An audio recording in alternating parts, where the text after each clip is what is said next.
거룩한 하나님의 말씀, 주님이 찾으시는 사람이라고 하는 제목으로 하나님의 말씀의 은혜를 나누고자 합니다. 밤하늘을 올려다보면 국자 모양의 눈에 확연하게 띄는 별자리가 있습니다. 하지만 한국에서는 밤하늘의 별을 거의 볼 수가 없어서 아쉽습니다. 일부 예배 때 하이퐁에 계시는 장로님이 오셔서 그래도 한국 오시니까 별이 많이 보이냐고 물었더니 하이퐁도 별이 잘 보이지 않는다 이렇게 말씀을 하시더라고요. 아무튼 이 별자리의 이름은 우리가 잘 알고 있듯이 북두칠성입니다. 워낙 잘 보이는 별자리라 각 나라마다 이 별자리에 관한 이야기가 전해져 내려옵니다. 로마 제국에서는 이 북두칠성을 이용해서 시력 검사를 해서 군인들을 선발했다고 합니다. 우리나라에도 북두칠성에 대해 7형제라고 하는 전래 동화가 전해져 내려옵니다. 이 동화의 이야기는 이렇습니다. 효심이 깊은 7형제가 늙은 홀어머니와 함께 살고 있었습니다. 어느 겨울 어머니는 유독 더 추워하셨습니다. 효심이 깊은 아들들은 어머니를 위해서 두터운 솜옷과 솜이불을 해드리고 어머니 방이 춥지 않도록 더 신경 써서 불을 뗐습니다. 하지만 어머니의 추위는 가시지 않았습니다. 걱정이 된 형제들은 어머니가 무엇을 하시는지 눈여겨보았습니다. 어머니는 한밤중에 일어나 집을 나간 후에 새벽녘이 되어서야 집으로 돌아오시는 것이었습니다.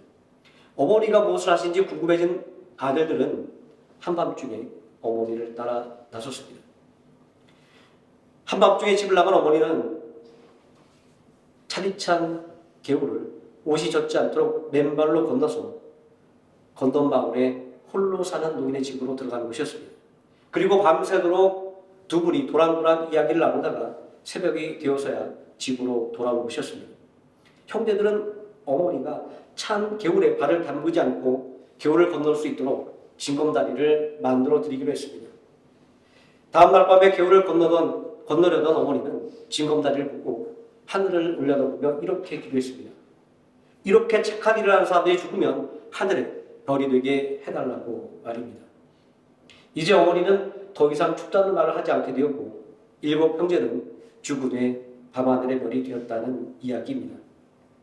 저는 이 이야기를 생각하면서 서로 원하는 것의 관점이 다르다는 것을 알게 되었습니다.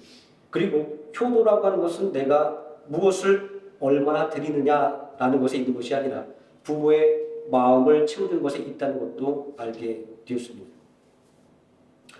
오늘 우리가 함께 읽은 이 본문의 말씀의 상황은 이러합니다. 예수님께서 복음을 전하기 위해서 한 동네를 방문하셨을 때 마르다라 이름하는 여인이 예수님을 자신의 집으로 모셨습니다.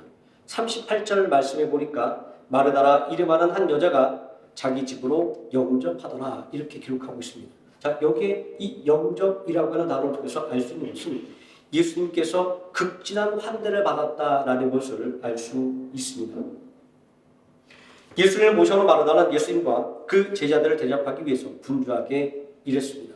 그런데 그의 동생 마리아는 한가하게 앉아서 말씀을 듣고 있었습니다. 자, 분주하게 일하는 언니와 한가하게 앉아서 예수님의 말씀을 듣고 있는 동생의 모습은 아주 극한 대조를 이루고 있습니다. 자, 이러한 갈등의 조짐은 결국 마르다의 불만으로 터져 나왔습니다.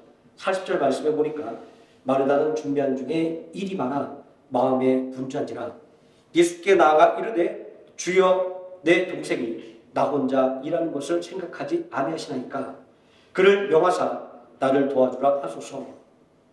화가 머리끝까지 치밀어 오른 이 마르다의 모습이 그려지지 않습니까? 혼자 바빠서 동분서주하고 있는데 누구는 태평하게 앉아있다면 누군들 열불이 나지 않겠습니까? 아마 우리 여전도 회원인 모든 성도님들은 다들 공감하시는 이야기일 것입니다. 우리는 여기서 잠깐 이 마르다의 가정에 대해서 간략하게 알아보고 가는 것이 필요할 것 같습니다. 요한복음 11장과 12장은 이 마르다의 가정에 대해서 아주 자세하게 설명하고 있습니다. 이들이 사는 동네의 이름은 예루살렘에서 가까운 베다니였습니다.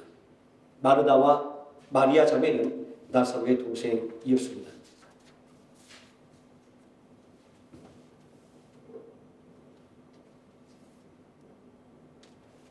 나사로는 죽은 지 4일이나 지났음에도 불구하고 예수님께서 다시 살려준 사람이었습니다.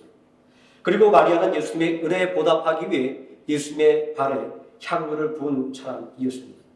특히 요한복음 11장 5절 말씀은 예수께서 본래 마르다와 그 동생과, 이 동생은 우리가 잘 알고 있는 마리아입니다, 나사로를 사랑하시더니 라고 기록하여 그들이 예수님과 아주 가까운 사이였다라고 하는 것을 보여주고 있습니다.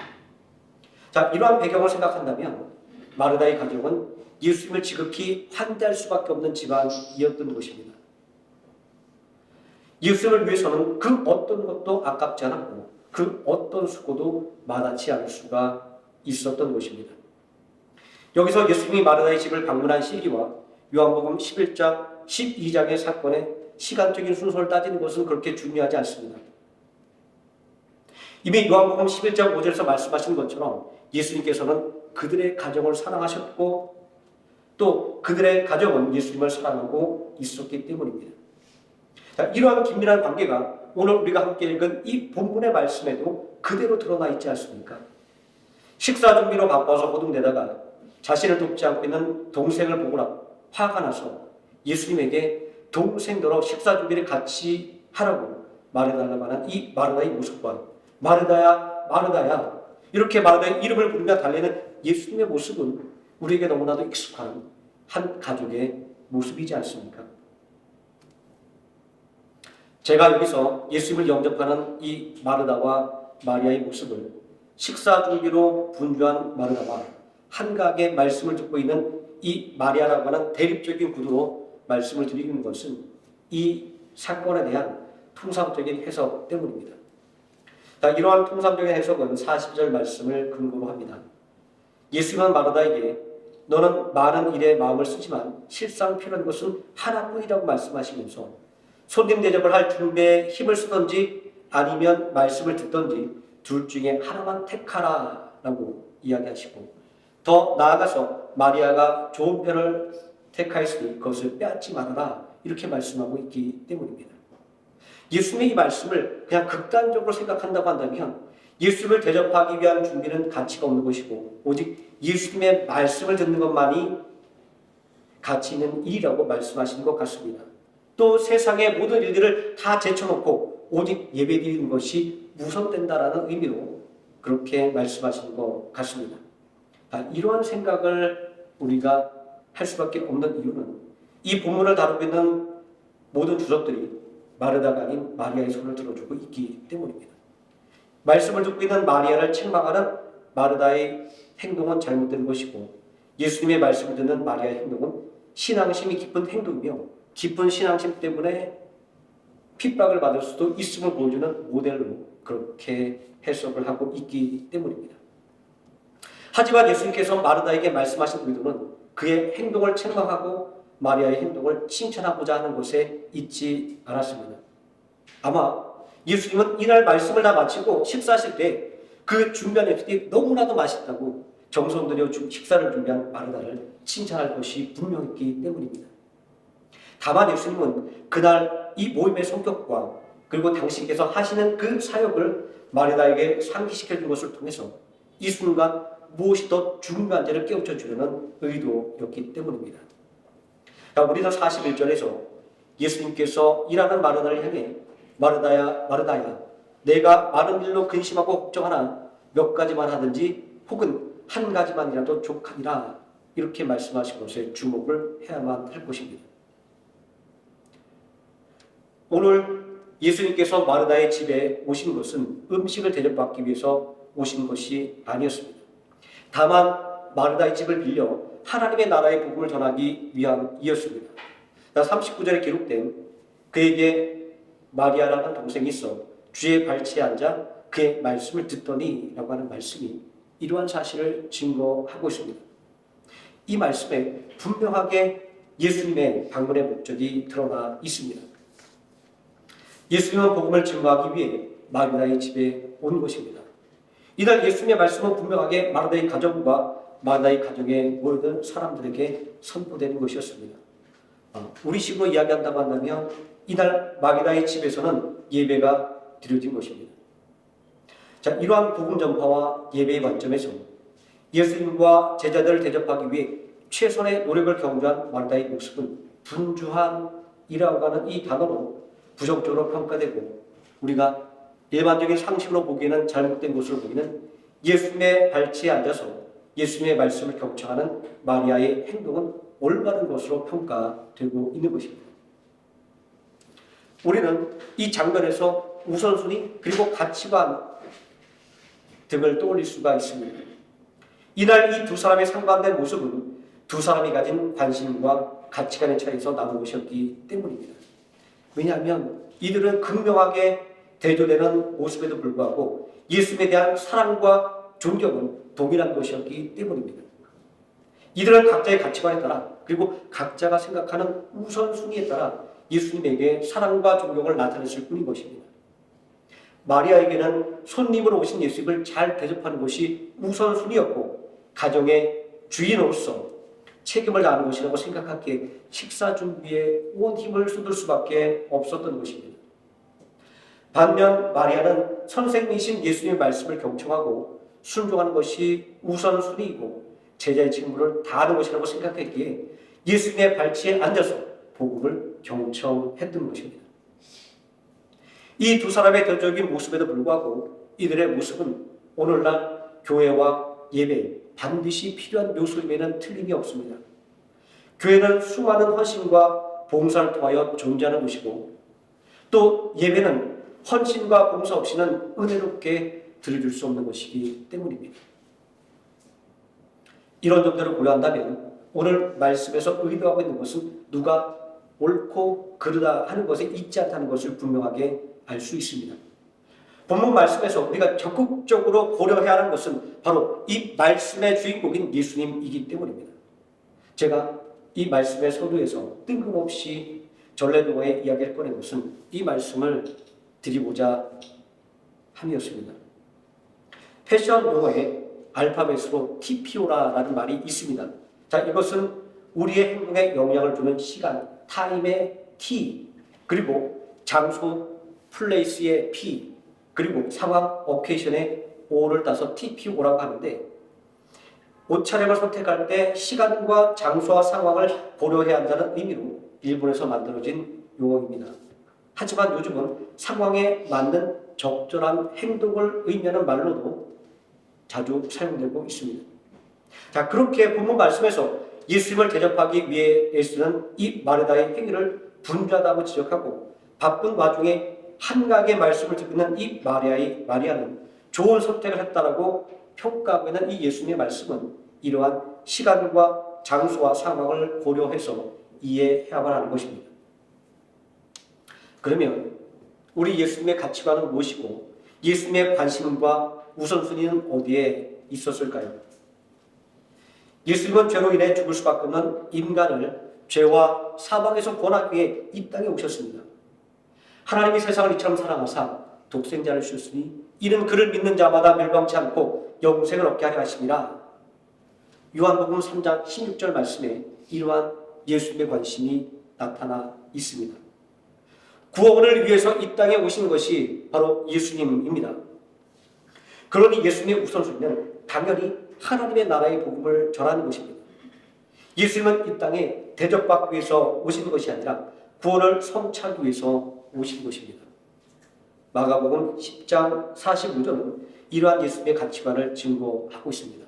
인자가 온 것은 섬김을 받으려 함이 아니라 섬기려 하고 도리어 자기 몸을 많은 사람의 대속물로 주려 함이니라. 여기서 우리가 분명하게 알 수 있는 것은 예수님의 관심과 우선순위는 손님으로서 대접을 받는 것이 아니라 바로 하나님 나라의 복음을 전파하는 것이었다라는 것입니다.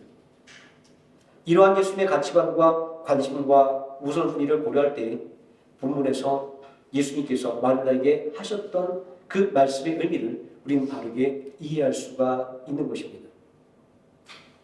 여기서 우리가 확인할 수 있는 것은 예수님을 환대하는 것은 여러 가지 수고가 아니라 하나님 나라를 사모하여 예수님의 말씀을 듣고 그 말씀에 순종하는 것입니다. 다른 말로 바꿔 말한다면 진실한 예배를 드리는 것입니다. 복음을 전하기 위해서 오신 예수님을 환대하는 것은 우리가 진실한 예배를 드린 것 외에는 다른 것이 없다라는 것입니다.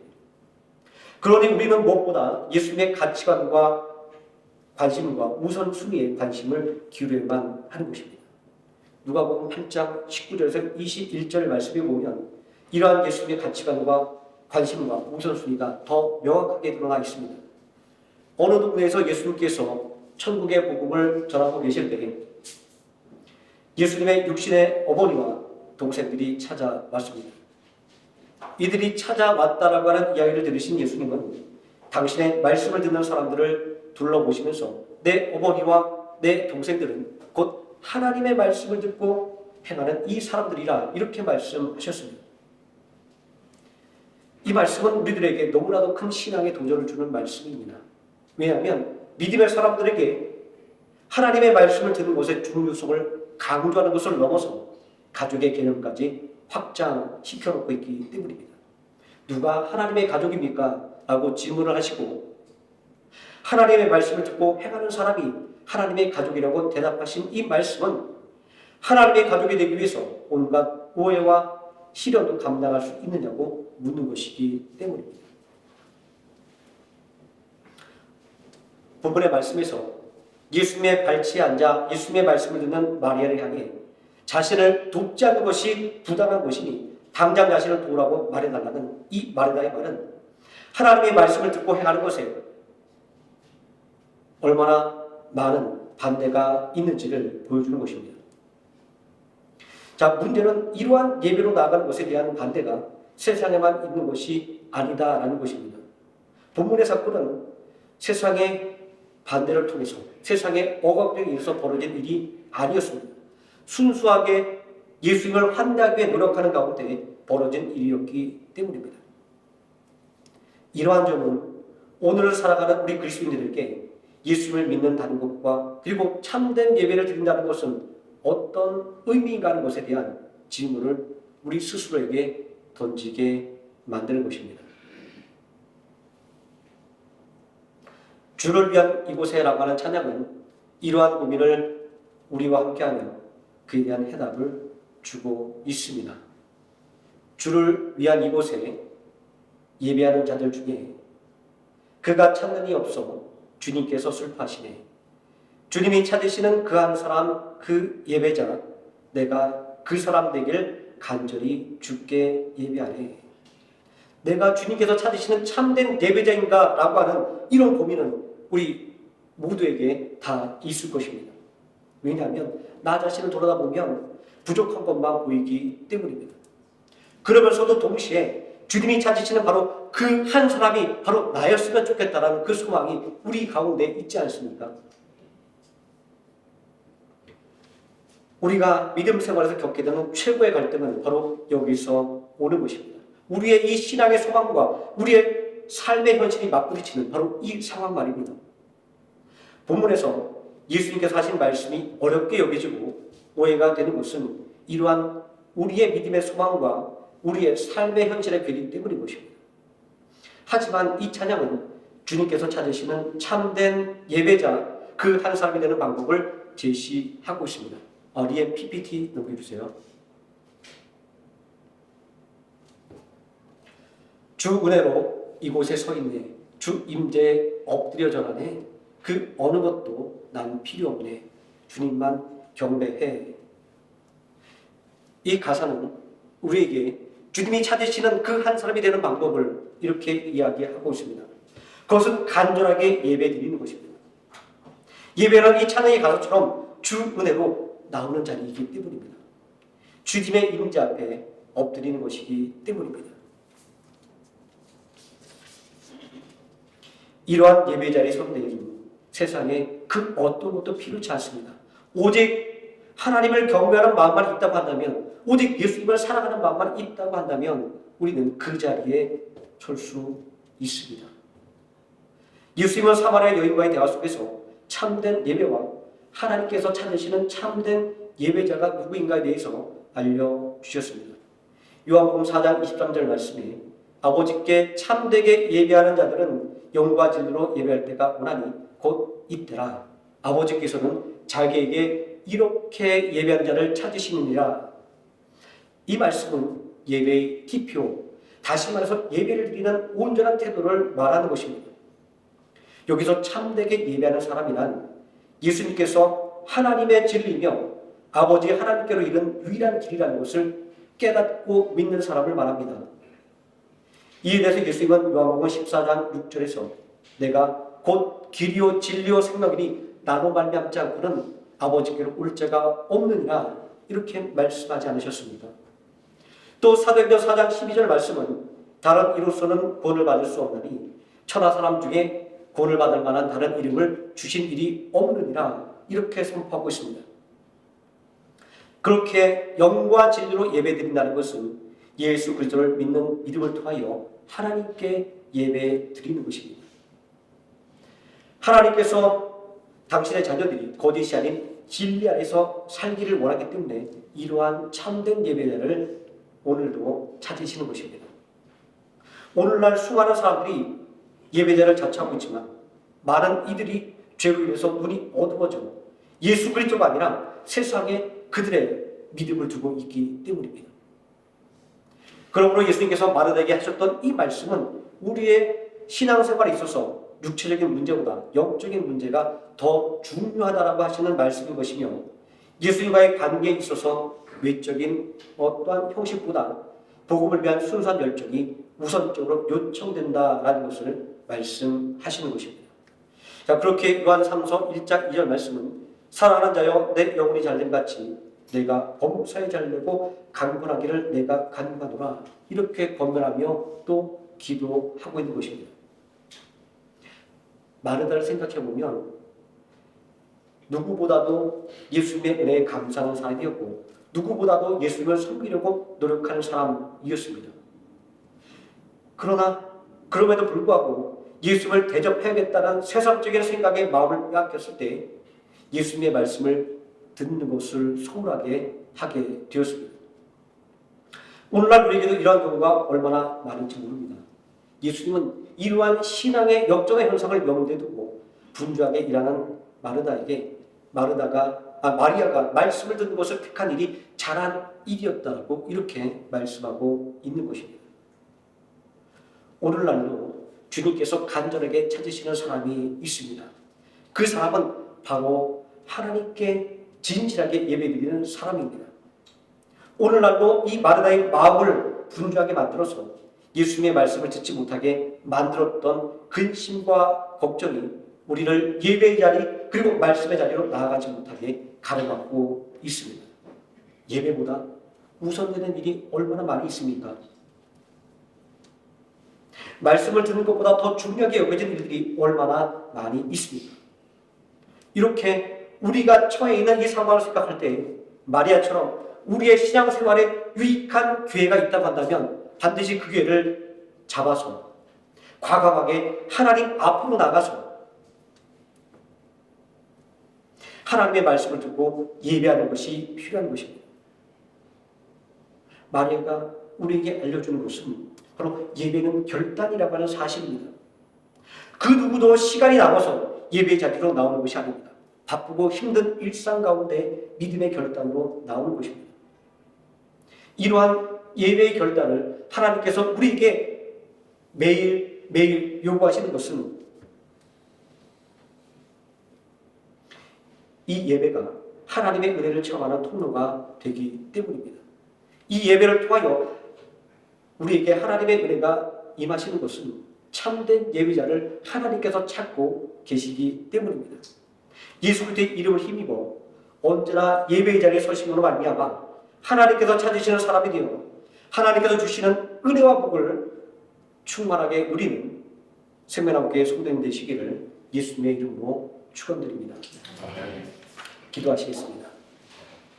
전능하신 아버지 하나님, 오늘 마리다의 집에서 일어났던 이 작은 사건을 통하여 우리가 진심으로 관심을 두어야 할 것, 우리가 우선순위로 두어야 할 것이 예수님의 마음과 예수님의 뜻이라고 하는 사실을 우리가 다시 한번 깨닫게 됩니다.